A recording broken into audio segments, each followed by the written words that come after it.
Наши горнолыжные базы, да, вот в последние годы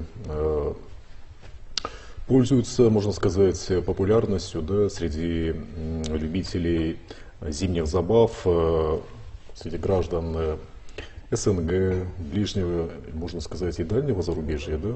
Вот на сегодня отвечают ли все наши горнолыжные базы соответствующим требованиям? В этом году погодные условия позволяют организовывать качественный отдых для туристов? Ну, если взять, допустим, за основу нашу горнолыжную базу «Каракол», то да, конечно, можно сказать, она очень популярная, и очень многие знают и специально приезжают для того, чтобы покататься на лыжах именно к нам в «Каракол».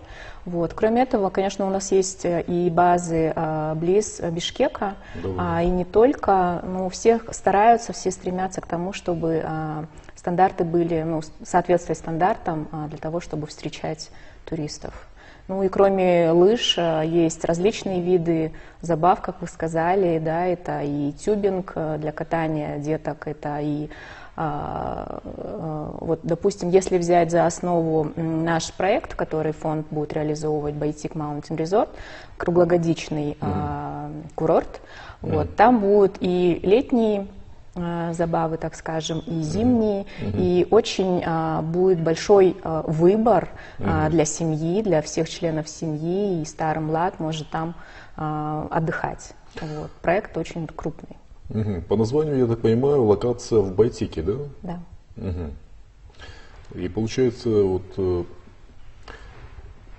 отдыхающий, да, в этом объекте, что может получить? Вот, какие именно виды? Ну, там предусмотрены горнолыжные трассы разных сложностей на все возраста и на все уровни подготовки.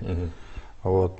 Гостиницы, естественно, там эти, как вот, культурный городок, такие с национальным колоритом. То есть это будет круглогодичный горнолыжный. Это государственный кластер. Да, будет объект? Контрольный пакет акций будет у государства. Контрольный пакет у государства. Да, контрольный пакет будет у государства. Зимой это зимние вот эти виды, да, спорта, летом, можно там, сказать, а летом? Те же самые бассейны там предусмотрены, там прогулочные вот эти вот. Ну, великое множество, перечислять все не имеет смысла, но имеется в виду. Раньше мы говорили о том, что Саранагор, там зимний туризм, летом только Иссык-Куль, и мы этим ограничивались. На сегодняшний день мы от этого отходим, как вот моя коллега сказала, мы уже настроены на круглогодичный туризм. сезона, да? Да, на круглогодичный туризм.